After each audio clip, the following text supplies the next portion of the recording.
దేవరాజాయ నమః ఇది మంత్రేణ సమాదిశ్యమానో జనానాశోమానం భక్యతే ధాన్యం ధనం పశుం బహుపుత్రలాభం శత సంవత్సరం దీర్ఘాయో అగ్ర భజన భవ. ఎలుకల్ని తిన్న తర్వాత పిల్లి కాశీకోతున్నా అని చెప్పి ప్రజల్ని నమ్మించేటువంటి ప్రయత్నం చేసిందంట.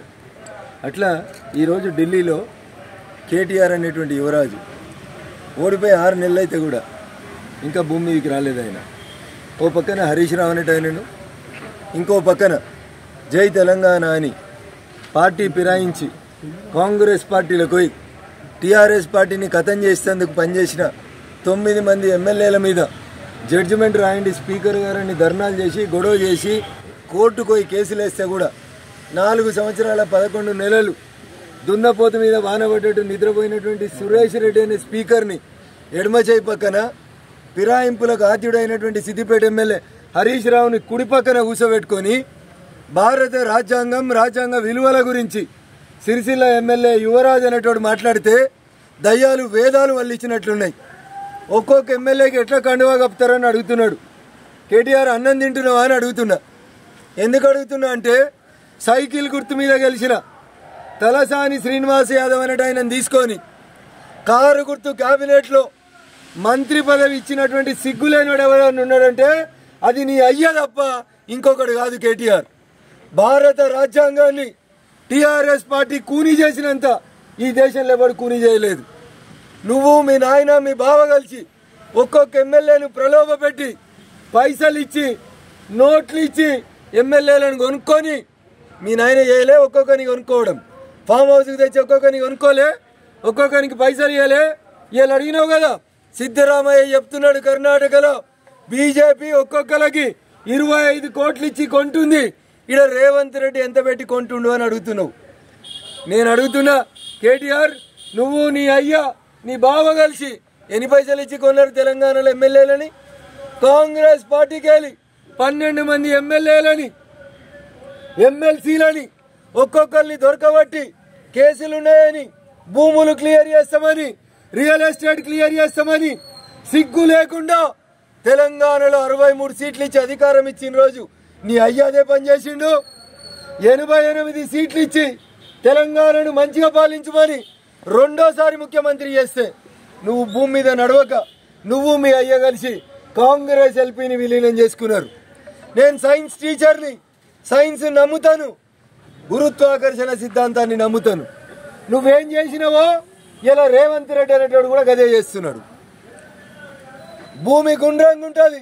నువ్వు మీ నాయన కలిసి 10 ఏళ్లలో కాంగ్రెస్ పార్టీని ఖతం చేసేందుకు ప్రయత్నం చేస్తే రాజ్యాంగాన్ని కూనీ చేసి ఏదో 2/3 వంతు వస్తే తీసుకోవచ్చు అని చెప్పిండు. రేపు రేవంత్ రెడ్డి కూడా అదే చేస్తాడు. ఏం బాధపడకు రామారావు, నీ ఎమ్మెల్యేలు 39లో ఒకటి ఓడిపోయినా 38 మిగిలింది. 38లో 2/3 వచ్చేదాకా రోజుకొకరిని నువ్వు నీ అయ్యట్లయితే తీసుకున్నారో అట్లే కాంగ్రెస్ వాళ్ళు కూడా తీసుకుంటారు. 2/3 అయినాక మీ అయ్యకి ఎల్పీ లేకుండా విలీనం చేసుకుంటారు. నువ్వు నీ పక్కన కూర్చున్న హరీష్ అనేటోడు, ఎడమ చేయి పక్కన ఉన్న స్పీకర్ సురేష్ రెడ్డి అనేటోడు 1200 మంది తెలంగాణ అమరులు అవుతుంటే జై తెలంగాణ అని మేము చస్తుంటే వాడు స్పీకర్ కుర్చీలో కూర్చొని ఒక్క కాంగ్రెస్ ఎమ్మెల్యేని కూడా డిస్క్వాలిఫై అయ్యానని పక్కన కూర్చోబెట్టుకొని ఢిల్లీలో కూర్చొని ఇలా రాజ్యాంగం చదువుకోవాలి, రాహుల్ గాంధీ చదువుకోవాలి. రాహుల్ గాంధీ చదువుకోలే, నువ్వేం చదువుకున్నావు? నీ అయ్యాడ చదివిండు, 80,000 పుస్తకాలు చదివినా నీ నీతి ఎందిరబోయ్ అని అడుగుతా ఉన్నా. నువ్వు చేసిన తప్పుని ఇలా కాంగ్రెస్ చేస్తే ఎందుకో కింద కాలుతున్నట్టుంది కేటీఆర్. నేను కాంగ్రెస్ని సమర్థిస్తలేను. కాంగ్రెస్ మీకంటే దిగజారిన పార్టీ, మీకంటే చిల్లర రాజకీయం చేస్తుంది. ఈ దేశంలో పార్టీ ఫిరాయింపులకి ఆద్యుడెవడని ఉంటే అది కాంగ్రెస్ పార్టీ. కాంగ్రెస్లో పెరిగిన మీ నాయన, యువజన కాంగ్రెస్లో తిరిగిన మీ నాయన ఎన్నో కాంగ్రెస్ బుద్ధులు అంటగాగి మీ నాయన చేసిన పాపానికి ఇలా తెలంగాణ సమాజం సిగ్గుపడుతుంది. మాజీ ముఖ్యమంత్రి అని రాసుకుంటే సిగ్గు అవుతుందట వాళ్ళకి. తెలంగాణ తొలి ముఖ్యమంత్రి ఏం చేసిండు? తెలంగాణ తొలి ముఖ్యమంత్రి సైకిల్ గుర్తు మీద గెలిచినోడిని తెచ్చి కారు గుర్తు క్యాబినెట్లో పెట్టిర్రు. నువ్వు నీ అయ్యే ఎంత సిగ్గు లేని వాళ్ళంటే కేటీఆర్.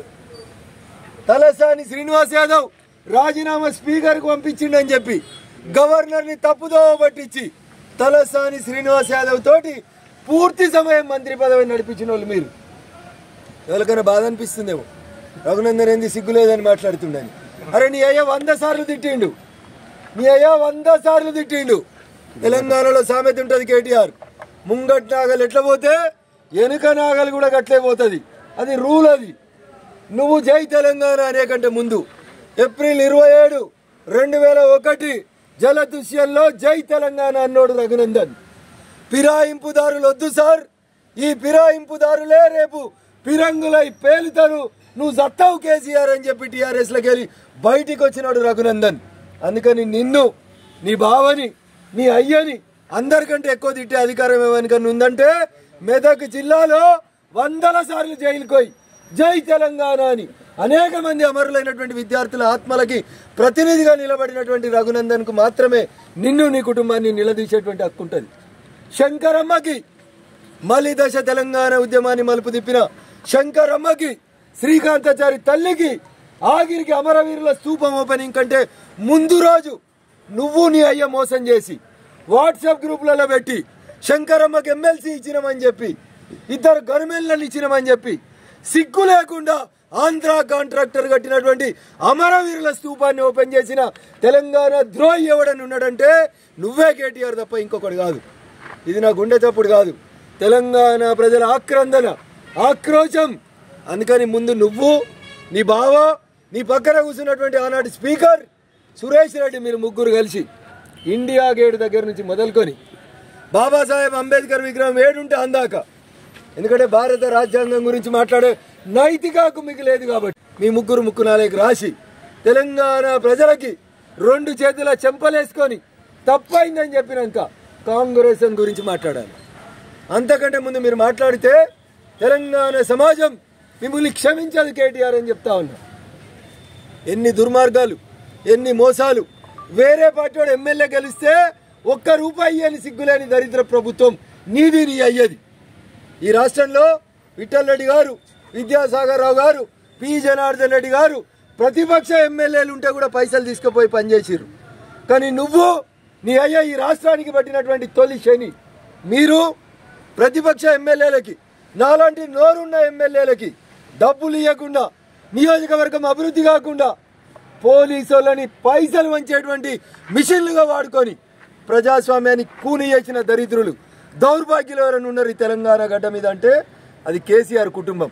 అందుకనే గజ్వేల్ నుంచే మాట్లాడుతుండ్రు రఘునందన్.